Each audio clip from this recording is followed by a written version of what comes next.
All right. Well, good afternoon, everyone. Welcome, welcome, welcome.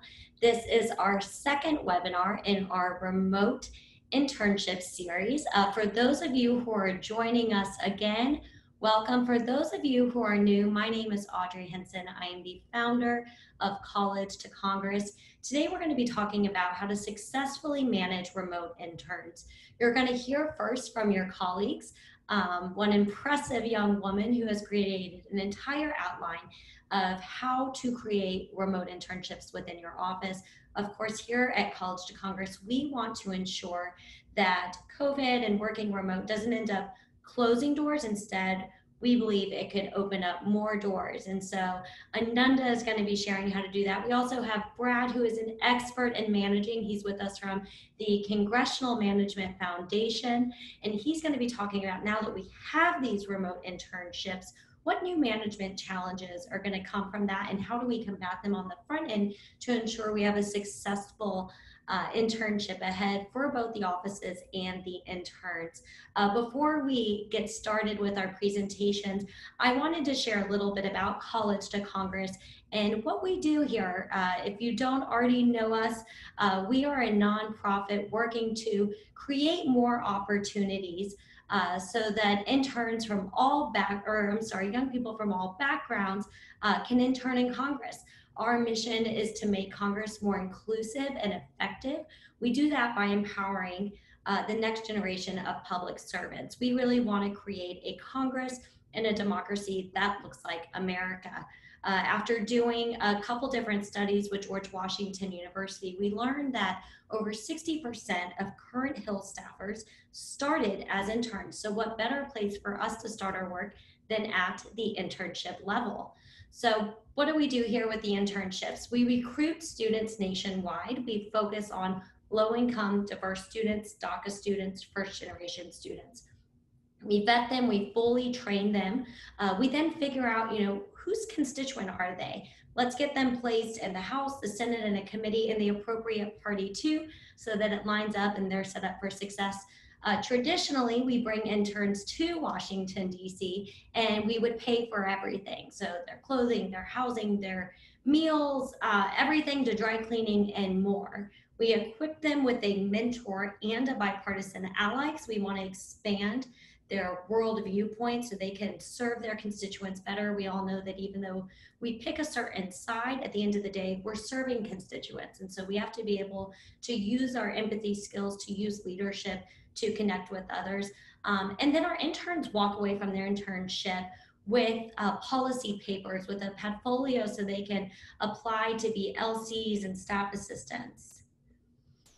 So what are we doing now with COVID? Well, we were very lucky that for the last 9 months, we've actually been planning on going remote anyways. And we were doing that with this platform called C2C University, or we like to call it C2CU for short. And it really takes the nuts and bolts of College to Congress and puts it all online. So we have dozens of courses that are training young people on the hard and soft skills needed for internships, that are training them on the ins and outs in Congress. We're still connecting them with mentors, and we're very focused right now on placing our students in remote internships. And that's why I'm so excited for this conversation today. We met last May and had over 220 Hill staffers, chiefs of staffs, intern coordinators alike who were hungry to learn what can we do to advance our office to ensure that we're not just canceling these internships, that we're moving remote and we're still providing them. So C2CU is our organization's way of doing that. We understand that training interns remotely is difficult. So we are an ally. We're a free resource here to help you as you onboard interns in your office. Send them our way. Send them to c2cuniversity.org. We can get them fully trained, certified, ready to go in your office on day one. And as I mentioned, if you don't already know us, if you're not a part of it, join us today. You can go on our website and see all of our partners. We're working with about 80 offices now, committees included. As I mentioned, we are completely bipartisan and ensure every time we sign up a Republican office, we sign up a Democratic office and vice versa. So please join us, please get involved. This is just one of the many resources that we share with Hill offices, and we're very proud to do so. So with that, I would love to welcome our panel to join us today. We are going to start off by hearing two different presentations, one on remote internship best practices, and then the second on how to manage. Before we kick into that, many of you who are on the Hill are already familiar with PopVox. So I just wanted to make sure that you are utilizing PopVox, that you, any internship coordinators out there, PopVox has recently started a weekly intern coordinator newsletter. Where part of it, it's free. It's just sharing resources, telling you, just things like this. How best to manage remotely, how best to find students, how to recruit them.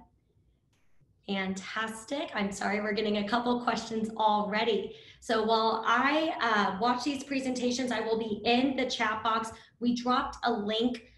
Anything that we can't get to today, just put your contact information and we'll make sure to answer your questions later. So Ananda, would you like to share a little bit about yourself and get your presentation started? Yes, absolutely. Thank you so much for having me. I'm super excited to talk to everyone today. I dropped the first version of our working from home guide in the chat, and that is the main project that I'm here to talk about today. So I am the staff assistant and legislative correspondent for Seth Moulton from Massachusetts, and I am also a founder of the Modernization Staff Association. We are a group that works with staff assistants and LCs, trying to make their lives easier on the Hill and trying to make the work that they do more effective and more efficient. So today we're talking about some of the things that we have found from working with remote interns, and I will go ahead and share my screen here.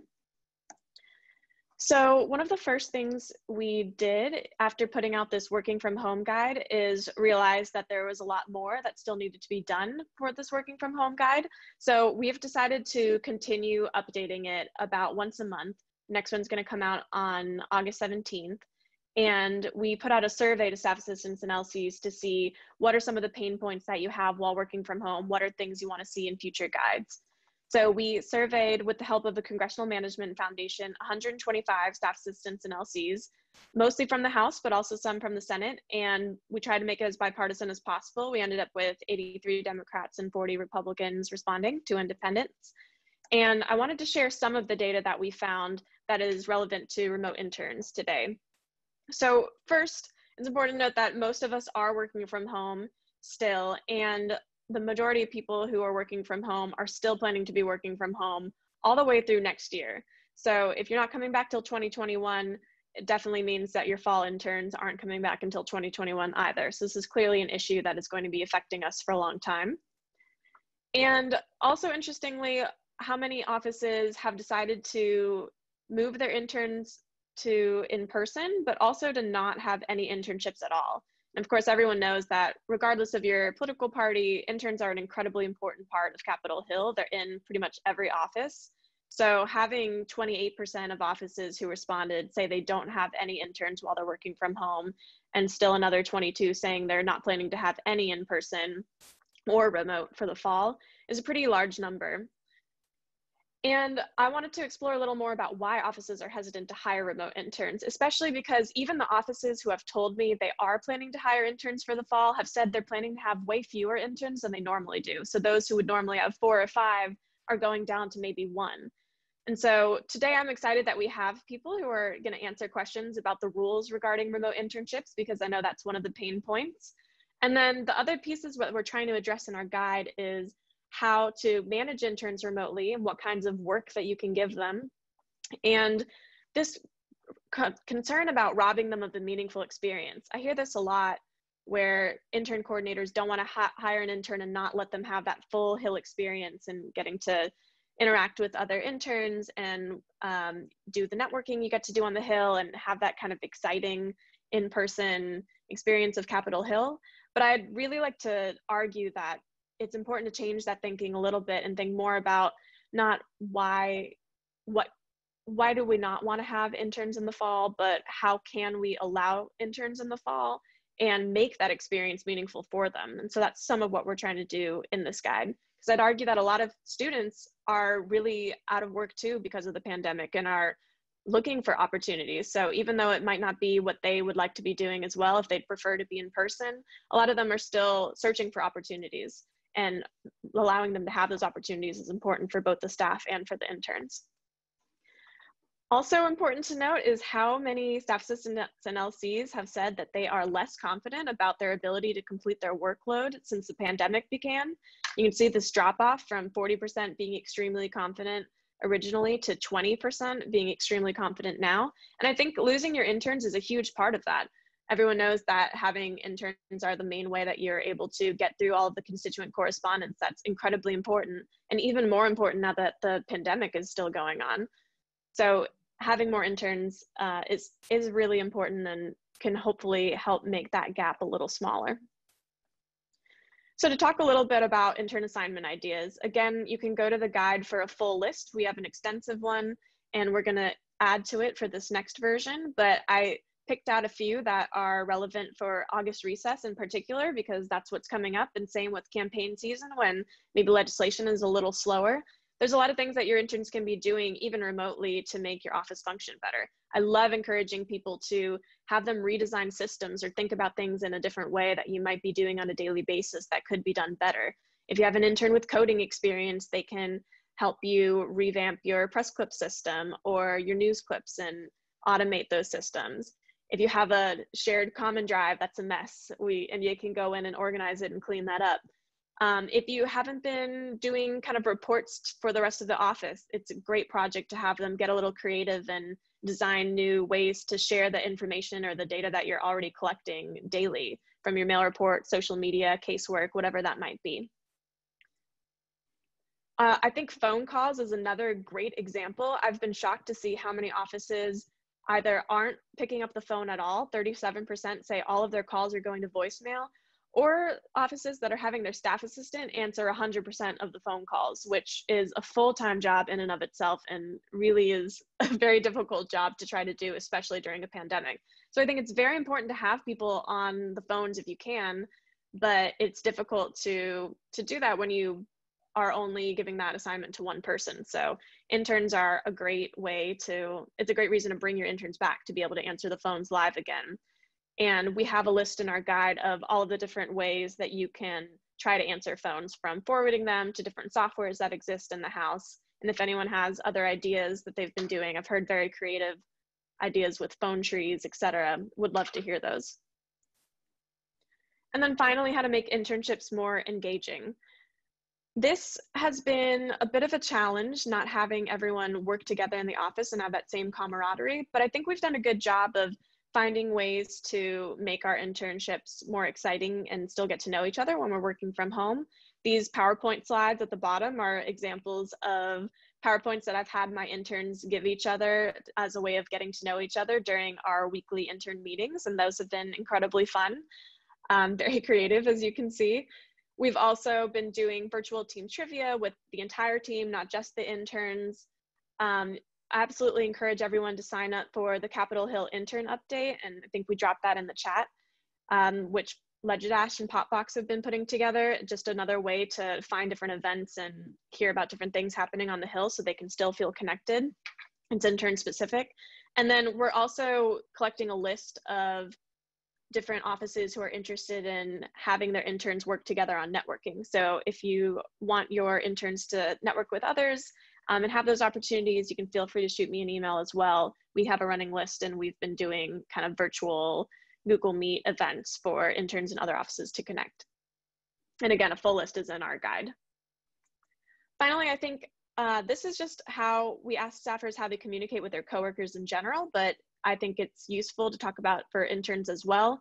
A lot of offices are still primarily using email to communicate rather than Slack or Teams. If your office is not using one of those, highly recommend. And even if you are, I would say, or if your office doesn't want to, I'd say it's a great system to use just for your interns. Set up a Slack for just you and your interns to use so that you can constantly see who's online, have them answer each other's questions, and just feel a lot more connected. So the next working from home guide is going to be coming out again on August 17th. If you have any suggestions for things that you'd like to see in the guide, or if you have ideas of what has worked really well from your office, or if you have resources you'd like to include, please send them my way. We would love to have them. Thank you. Wonderful and fantastic job. I know you have been very passionate about this project since we've all been forced at home. And I just think it's so incredible that you not only built this guide, have been willing to share it. So many people, you know, they build these incredible booklets, but they keep them then in their office. And it's not helpful since we're all going through the exact same thing. So thank you for your openness and willingness to share.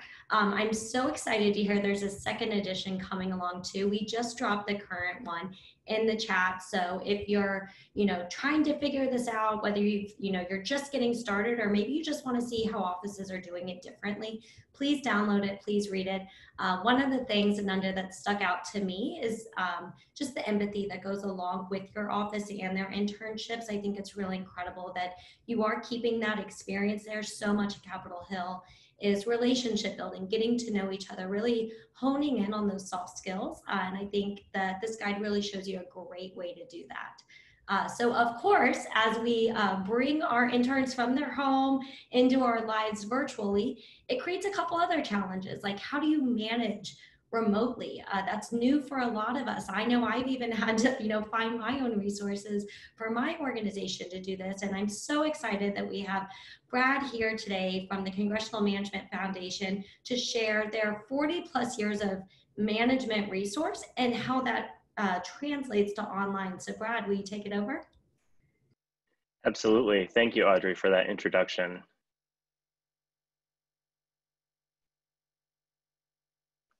And so, as Audrey said, my name is Brad Sinkus. I am the Associate Manager of Congressional Operations at CMF, and I'm going to be chatting with you today about how to manage remote interns for success.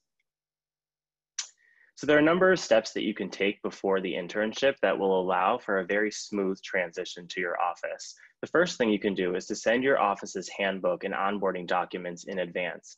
This allows the intern to spend time before the internship getting to know your office, looking up staff names, what they do, what their portfolio is, seeing what your policy is and how they should dress on camera for professional meetings, how to join meetings. All of that stuff is really helpful ahead of time because it saves you time during the intern's first week.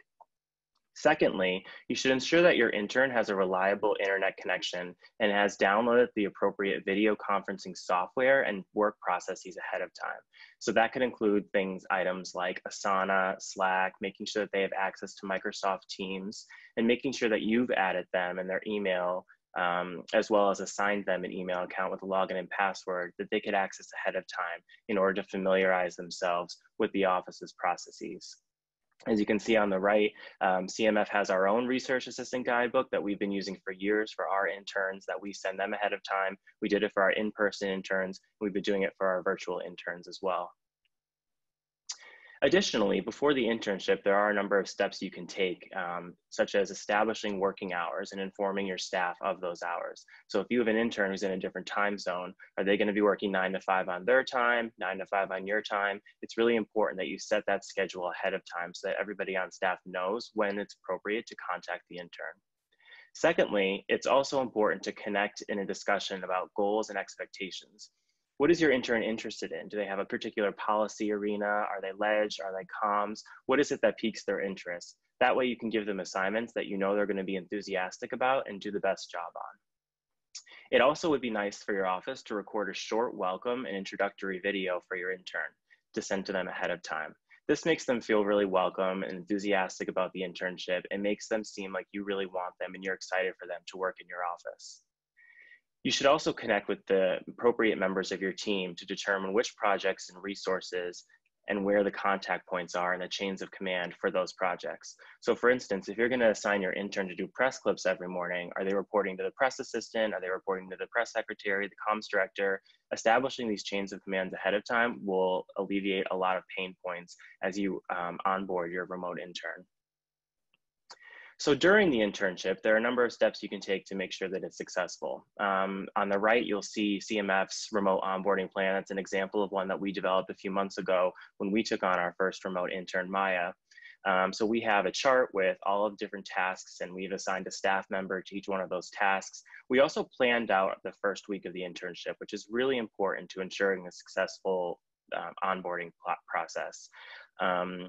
We also provided an organizational chart and list of staff contact information. That's really important to do if that's not included in your onboarding guide that you're sending out to your interns, so they have contact for whoever on staff they need to speak with. Also, it's important, if you can, to set up 15-minute introductions between interns, especially if they're going to be working with particular staff members on projects to add to their portfolio. During the internship, you want to make sure that you're establishing weekly check-ins with designated staff members. I'm the intern supervisor at CMF, and our intern graciously agreed to allow me to take a cheesy photo of us yesterday during our weekly check-in. And she, I know from speaking with her that she really values these check-ins. It's really important for the intern to feel like they are a member of your team. Even though they're not physically in your presence, you care about them and that you are invested in their success. And weekly check-ins are one of the best things you can do to ensure that. It's also important to include the intern wherever possible. Invite them to staff meetings. Have a section of your staff meeting where you're talking about the projects that the interns are working on and touching base with them on how the projects are going. Also, you could provide examples of templates of work so that they're aware of what their expected results are. At CMF, we use the 10-50 rule. So we check in with an intern 10% of the way through the project and then 50% of the way through the project. That way, there's no miscommunications about how the expected result will look if you were to just assign them a project and then say, hey, is this done? Can you get it to me? Lastly, during the internship, and this is something that Ananda touched on really well, it's really important to incorporate your interns into office culture. Obviously, that's a really difficult thing to do right now, and you're doing that remotely, but it's important to make the effort to set it up wherever possible, whether that's inviting them to virtual coffees, brown bag lunches, staff happy hours. One thing that we encourage our remote intern Maya to do is to look at think tanks and organizations in the DC area that are doing remote webinars and remote events and signing up for those, just so you can get those networking opportunities that you would normally have if you were interning here in DC. And lastly, you want to encourage your interns to collaborate together ahead of time so that they are working really well throughout the duration of their internship. So encourage them to have their own time where they're touching base on the projects they're working on and sharing how they're feeling and if they need help with anything. It's important to make sure that you're ensuring an environment where the interns want each other to succeed and it's not really competitive. So after the internship, you're going to want to take a number of steps to ensure that it was a successful experience for your office and for your intern. You're going to want to ensure that all logins and passwords are changed that you gave the intern access to just to secure any sensitive information and accounts. It's also really important to conduct a final evaluation and jointly review with your intern, perhaps in your last weekly check-in. You're also going to want to get feedback from staff on how the process went if this is the first time that you've conducted a remote internship. If that is the case, it's really important for your office to conduct an all-staff after-action review. How did we do? What worked well? What could we do a second round? This is likely going to be the future for quite a while, and so it's important that we get this formatting for remote internships down so that we can continue to build on it and make it more successful. And lastly, it's important to make sure that you're still following up with the intern on sending them a letter of recommendation and providing someone in your office, whether it be the supervisor, the LD, chief of staff, to serve as a reference for that intern. Obviously, we're all here to support interns. We want them to be as successful as possible. And we all know that those types of evaluation techniques and recommendations are really important, getting their foot in the door for a job in DC, if that's what they want. So thank you. I appreciate you all listening today, and I hope that this was helpful. Well, I will speak for 160 attendees right now and say it is definitely helpful because people are joining, not dropping off, which is always a great sign in a webinar. I wanted to plug to one of the things that we're hearing from offices is that even just hiring these interns is a different process. And so I want to make sure that you know, I see heads nodding, yeah. So I want to make sure you know College to Congress is here to be a resource for that. We have over 400 students on C2CU right now, many of whom have graduated, who are vetted, who have Capitol Hill mentors, so people who can still vouch for them even though it's virtual. And we're actively looking to find placements for them. So if your office has openings, let us know. I'm going to provide my email and my staff's email at the end of this training. And if you are looking for someone, tell us, because there's definitely a way we can work together. Fantastic. So for the back end of this webinar, we have requested for 2 experts to join us. I'm very excited that Sarah Muschel from the House Ethics Committee is going to be with us, and Robert Hinline is joining us too, who is with House Admin. If you have questions for them that you would like to get answered now, please drop them in the chat. In the meantime, we're going to start off with a couple questions that we weren't able to answer in May, and we now have clarity on. The first one is, of course, regarding equipment. I know it's very in the weeds, but it's a very real issue that a lot of offices are running into right now. So Robert, I'd love for you to answer this question. We're curious, how do we share equipment with these interns who are teleworking? Can we use frank mail to do that? How best can offices share their equipment? In the instance of paid interns, it's perfectly fine for the office to use official resources to get that equipment and subsequently retrieve that equipment. They should not use the frank for that, however. They should use postage, UPS, FedEx, and seek reimbursement for it. Clear cut. Those are the kind of answers I like. Thank you, Robert. Robert, we're going to kick this one to you as well. The majority of an intern's responsibility, as we all know, is answering phone calls, giving tours. Of course, tours aren't a thing now, although I am hoping we come up with some virtual solutions soon. I'm curious, how best and most secure can we forward main lines to remote phones? The point of contact in the member's office, they often assign somebody, often an intern coordinator, but it could be somebody who works on technology issues for your office, often a shared employee, can get a hold of First Call, and through there can work with telecom to have telephone lines forwarded to official phones. That's very helpful. And if anyone needs extra clarity on that, please let us know. Sarah, we're going to be kicking this next one over to you. At College to Congress, we are huge advocates for paid internships, of course. Sometimes, there's limited budget. We're working on that. And if an internship isn't paid, that means that an intern has to get that educational experience. How do offices ensure that they're providing an educational experience even while remote? So we don't really go into what an educational experience is. We don't get into the weeds about that. But what it does need to be, though, is not supplanting the paid office position. So if all you're having your interns do is answer the phone all day, they're not getting an experience of what Congress is, how Congress works, sort of the overview of what life is like in Congress. And that's what they're here to do. So if you're just having them answer the phones and that's all they're doing, then you need a staff assistant. You don't need an intern to be doing that. You really want to make sure that you're giving your interns opportunities to see how Congress works. And it's weird right now, but we have CRS trainings that are virtual. There are committee hearings that they can tune into. There are plenty of opportunities for them to still see how Congress works other than just answering the phone all day. Yeah, makes total sense. Thank you for that clarity. I'll open this up to Robert or Sarah. Just raise your hand if you think you want to take it. One of the things that, when we first started looking into remote internships in early April and May, one of the roadblocks we were running into was the need for credentials. There's this rule that interns have to get an actual badge. Of course, it's not safe to travel right now.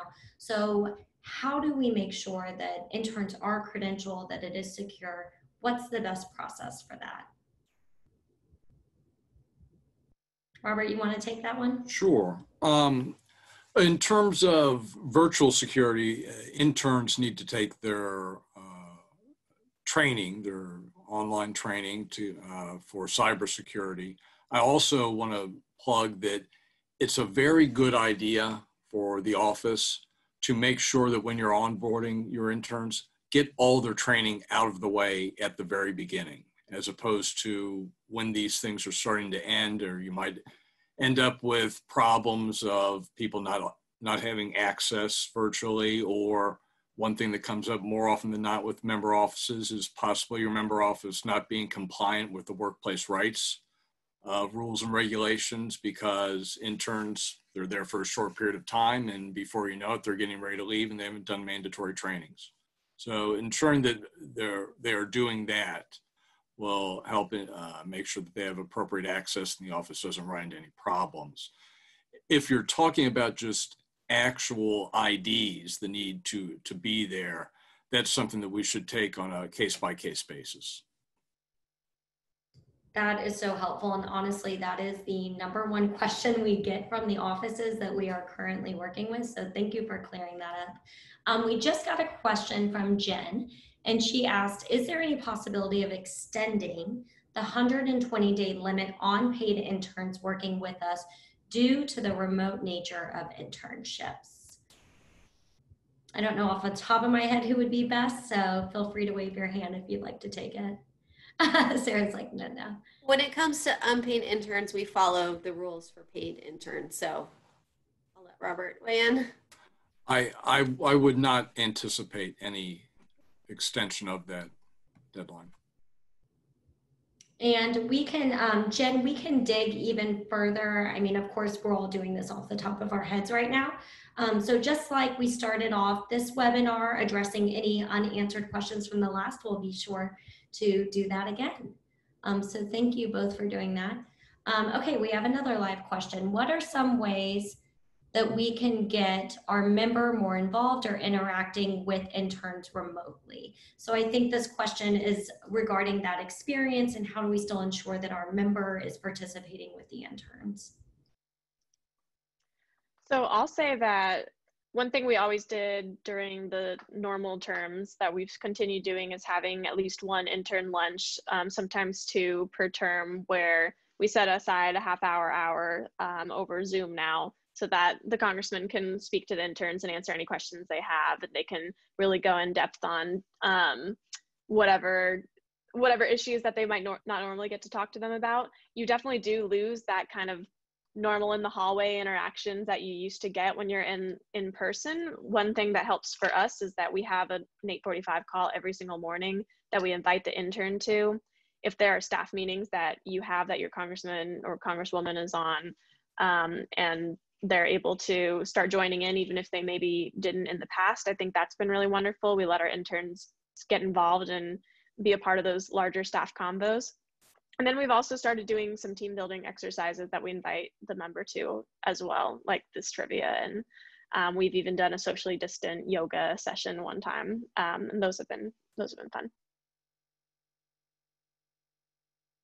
Anyone else want to add to that?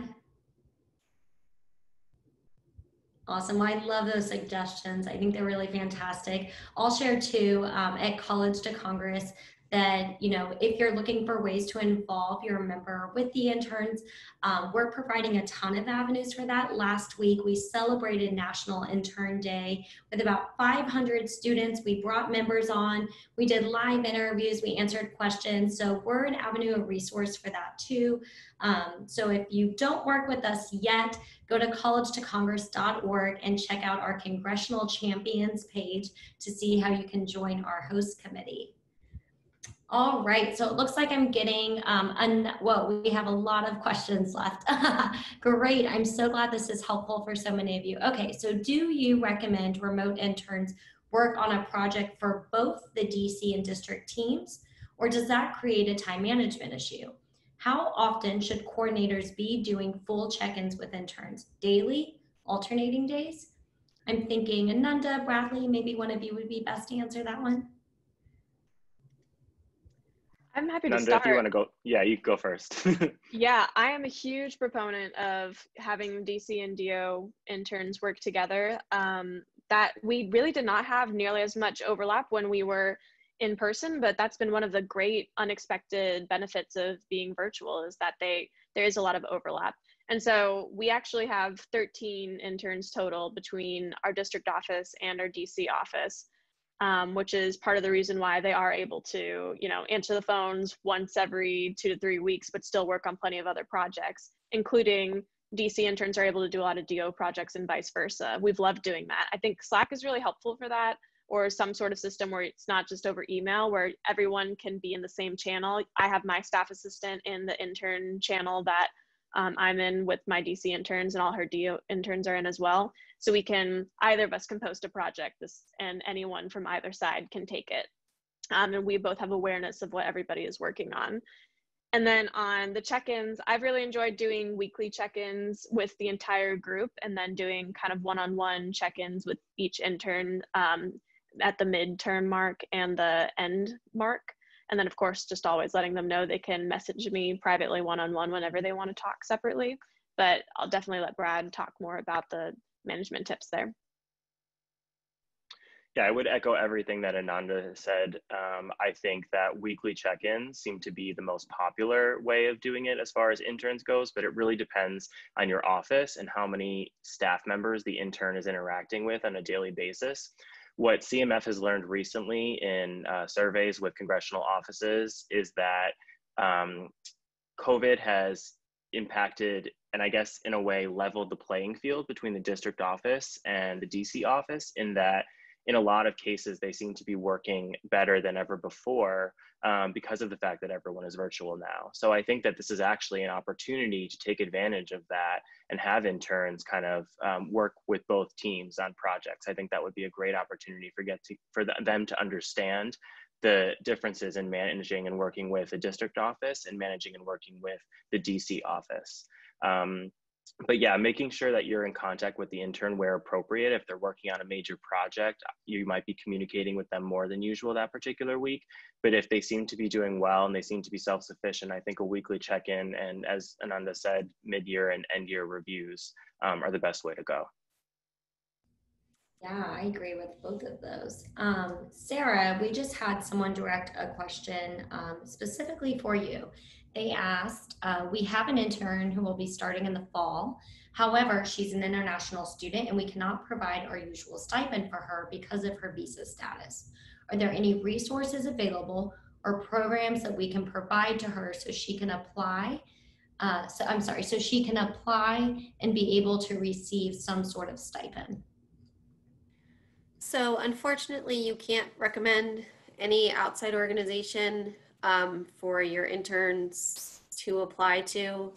That's just unfortunately something that you can't do. They'll need to go and find their outside funding on their own. But yes, that's correct. For anybody out there, just so you know, the appropriations laws in place at the moment do prohibit the use of house funds to pay for students who are not US citizens, or any intern who's not US citizen or in certain stages of becoming a citizen. So yeah, that does also include DACA students who might not be able to be paid interns. And when we say paid, we mean paid by the House, not having outside funding like College to Congress or anybody else's. But no, you can't actually point them in any direction, unfortunately. I'm sorry. No, and I think that's exactly what they were looking for, is clarity. So thank you, that was super helpful. I will share that College to Congress exists to fill these gaps. Last week at our National Intern Day, with the help of Senator Hassan and Senator Scott, we launched the Intern Opportunity Fund. This is for these exact situations. They get a virtual internship. Maybe they need to buy some nice blouses. Maybe they need some extra money to pay for Wi-Fi, a laptop, whatever it is. So while it can't officially be endorsed, I will say we are here to help. Hopefully students will find us. We're very active on social media, doing our best to get in front of students. And if you want to share this resource with your prospect interns, please know that we are here to help. Okay, we have a ton of questions. The good news is we still have about 15 more minutes, so I'm going to try my best to get to all of them. This question is for Ananda or Robert. Do you have any input about the feasibility of remote intern phone support? So if I'm understanding the question, I think they're asking, you hire an intern remotely, they don't have a cell phone or a landline or something like that. If you want to drop in the chat, if that wasn't what your question was intending to be, please clear it up and we'll get it answered. But for now, I think that's what they're getting at.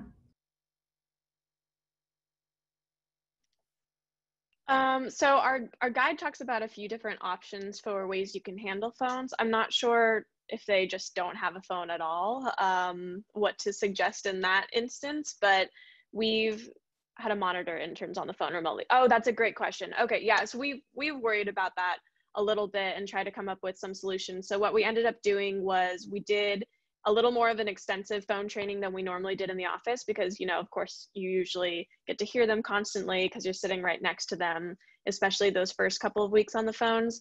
So we went through our training virtually, talked through all of our suggestions, and then we did a few days of practice calls. So we would have both our district office and our DC office call them and pretend to be constituents and do practice runs with them, which was also a really great bonding experience too. It was just a fun way to get to know each other until we did it enough that we felt like they could kind of handle any kind of curveball question that they might be thrown.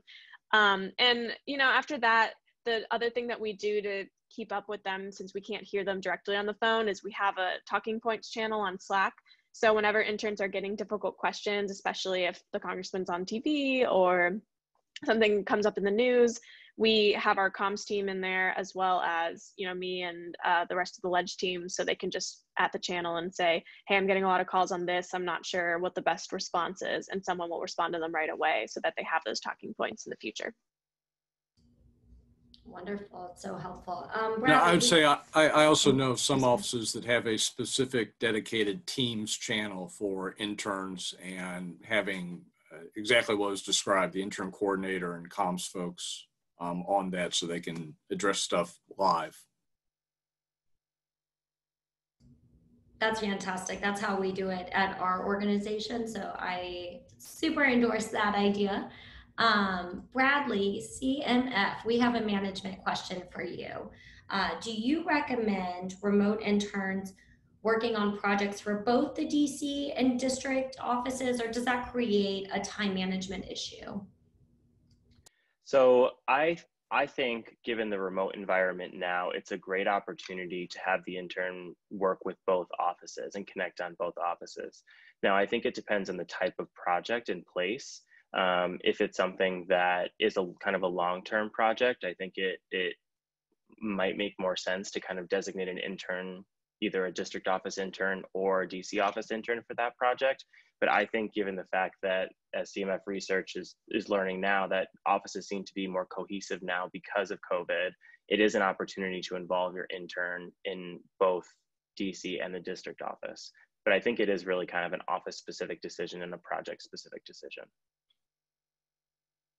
And as you were sharing that, we got a follow-up question regarding this. Robert, I wonder if you're probably best to answer this.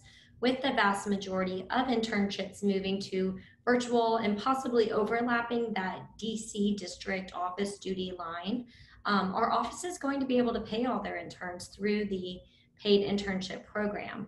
It's our understanding that currently only DC interns can be paid through that program, and the district interns must be paid by the MRA. Can you just clear those lines up for us? No, the regulations were updated for this year to allow for district interns to also be paid out of the paid intern fund, which is separate from the MRA. They can, both in the district and in DC, be paid out of the MRA. The main difference being is that offices only have so many slots in which they can put a paid intern into, whereas the limitations on the House Paid Intern Fund is really just the amount of money that's there. It's not cordoned off by slots. That is very helpful. Thank you. We also have a very technical question for you, Robert. Can you address some suggestions for managing interns that do not have access to the House Network VPN? They should not be doing any work. So you don't have access, you don't get to do any work. Okay, Period. That is clear and cut. A great way that it was explained to me when all this first started is that the House is able to do the telework that it can because the system doesn't get compromised. I would not want to be the office that compromises it. That makes total sense. All right, fantastic. So we still have more coming in. Thank y'all. We have about 12 minutes left. So if you have questions, keep shooting them my way. In the meantime, let's keep tackling. So Ananda, curious to hear what you think about this. Are we allowed to provide technology like laptops and RSA tokens? Sorry, I don't know what that is. RSA tokens to interns who are not paying, who are part of programs like CHCI, CBCF, C2C, etc. No. Fantastic. Will you tell me what an RSA token is, please? I'm not familiar. That is the secure token that allows somebody to VPN into the House network so that their computers are communicating in a secure fashion. So that's why we got that question, because we were just talking about that. So fantastic. So no and no. If you don't have the token, if you don't have access to House Network, you cannot be interning. Direct them to your campaign or another opportunity elsewhere. All right, here's our next one. How can our office make an internship more engaging and useful while working remote? I know, Ananda, you shared a lot of ways to do that. If anyone else would maybe like to share some creative ideas to ensure that it's still an educational experience, it still, provides that congressional feel to it, please jump in.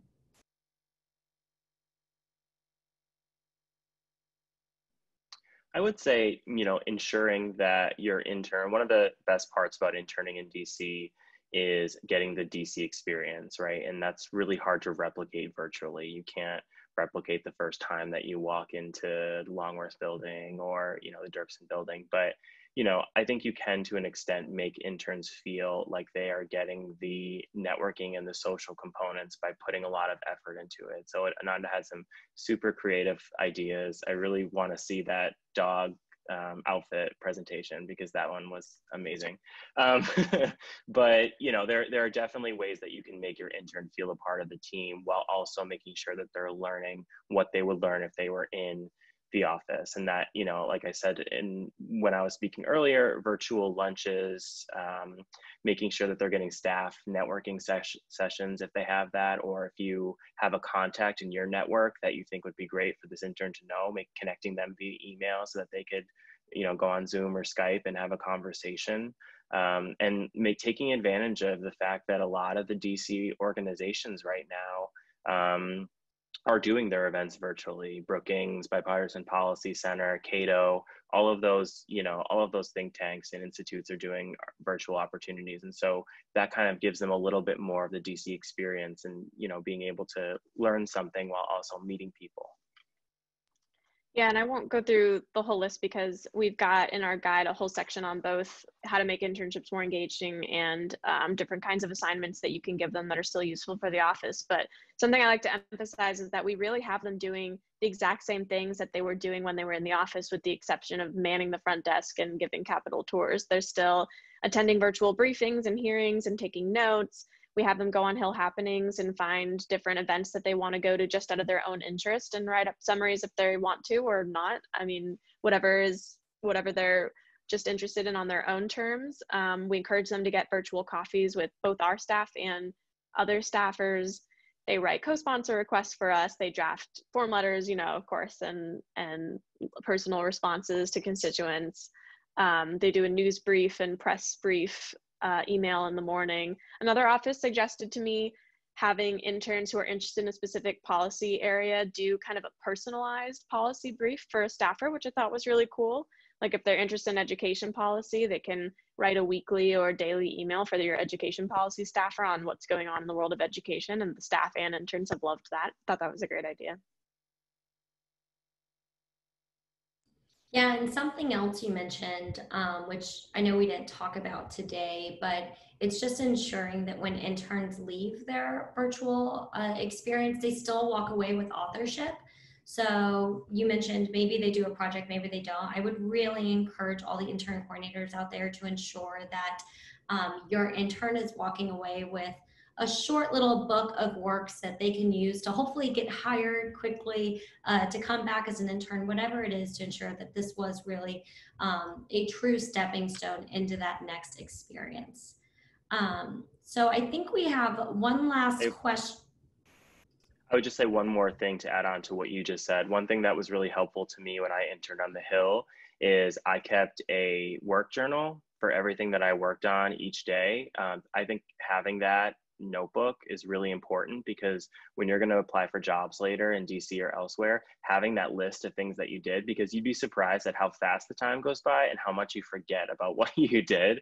And so it's really important to go back and say, wow, I wrote press releases on these 3 topics, or I wrote policy memos on these 3 topics. So I would recommend to all internship supervisors and coordinators that they have their interns keep track of everything that they're working on, because that's really helpful when you're writing cover letters and you're applying for jobs later on.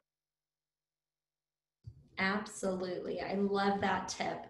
Robert and Sarah, I think this one's probably going to be for you guys.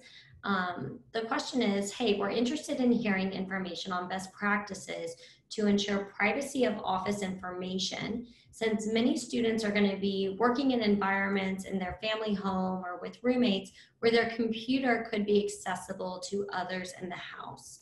What are some actionable steps that these intern coordinators can share to ensure privacy?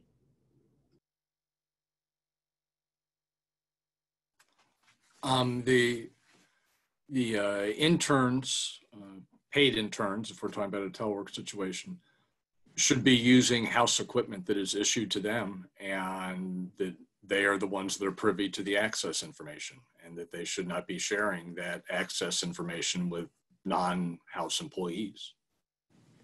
There are other just simple sort of common steps too, like lock your screen when you walk away, so that way the only person who can access it is you, who has your login. Try to have some sort of space that is yours. I mean, I'm in that same boat. I have 2 little kids and they're all over the place all the time.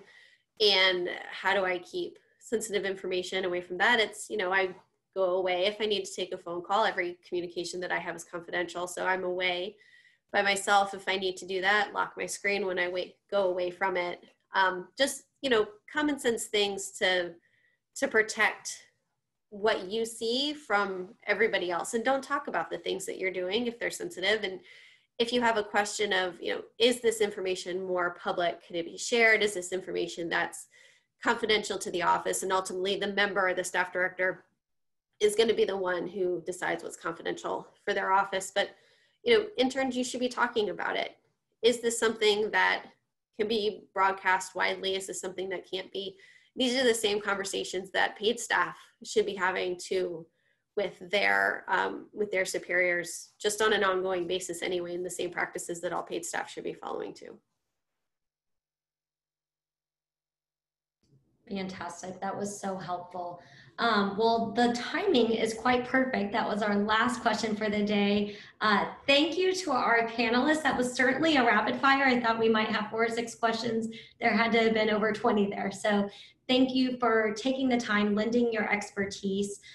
For all those who are joining us today, we're going to be sharing Ananda's report. She mentioned there's a new one coming out. I think you said August 17th, right? I'm going to mark my calendar.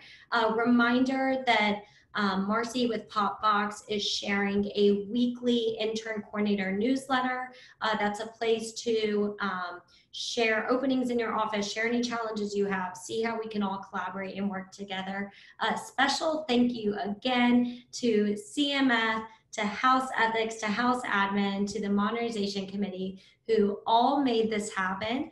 Thank you so much. I'm going to use the remaining time to just add everyone's email and contact information. And with that, have a wonderful day. And of course, we're a resource. So as you continue to find ways to open up remote opportunities, we're here to help. Everyone here on the screen is here to help. So please reach out to us. Thank y'all. Bye.